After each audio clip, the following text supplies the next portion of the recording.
దేశ విమానయాన రంగం అతిపెద్ద సంక్షోభాన్ని ఎదుర్కొంటుంటే తక్షణమే చర్చించాల్సిన అంశాన్ని పక్కన పెట్టి భారత పార్లమెంట్లో వందే మాతరం గీతంపై 150 సంవత్సరాల సందర్భంగా ప్రత్యేక చర్చ జరగడం ఆశ్చర్యం కలిగించిందని పలు రాజకీయ వర్గాలు విస్మయం వ్యక్తం చేస్తున్నాయి. నరేంద్ర మోడీ సర్కార్ ఈ ఏడాది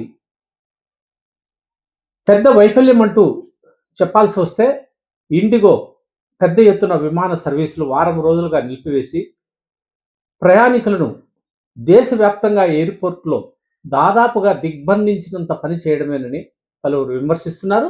ఈ నేపథ్యంలో దేశంలోనే అతిపెద్ద విమానయాన సంస్థగా దాదాపుగా 100 విమానాలను 2,700 డైలీ ట్రిప్స్ను దేశవ్యాప్తంగా నడుపుతూ 64% ఆక్యుపెన్సీతో 64% సర్వీసులను దేశవ్యాప్తంగా నడుపుతున్న అగ్రశ్రేణి విమానయాన సంస్థ అయిన ఇండిగో ఏకంగా సర్వీసులు మొత్తం నిలిపేసే పరిస్థితికి దారి తీసిందంటే దీనిపైన కేంద్ర ప్రభుత్వం ఏం చేస్తోంది?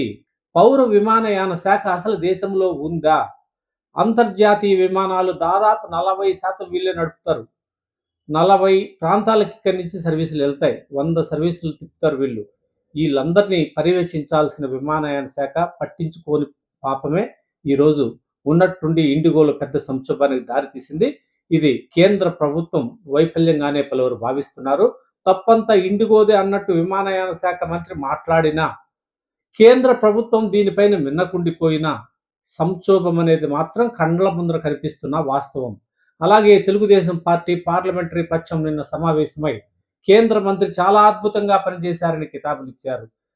అలాగే కేంద్ర మంత్రి రామ్మోహన్ నాయుడు స్వస్థలమైన ఆంధ్రప్రదేశ్ రాష్ట్ర ముఖ్యమంత్రి కూడా ఈ వ్యవహారం తనకు సంబంధం లేదని కేంద్ర ప్రభుత్వం చూసుకుంటుందని సెలవిచ్చారు. ఇవన్నీ వైఫల్యాలకి అద్దం పడతాయి. కేంద్ర ప్రభుత్వం బాధ్యత తీసుకోవాల్సిన అవసరం ఉంది.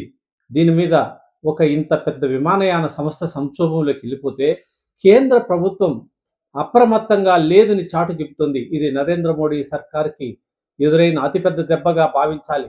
తక్షణమే ప్రపంచ దేశాలలో ఇప్పటికే గౌరవభావంతో ఉన్న భారత్ ఈ విమాన సంక్షోభంతో పరువు పోగొట్టుకునే పరిస్థితి తేకూడదని పలువురు అభిప్రాయపడుతున్నారు. ఆ దిశగా కేంద్ర మంత్రివర్గం తక్షణమే సమావేశమై పలు చర్యలు చేపట్టి పరువును కాపాడుకోవాలని వారు కోరుతున్నారు.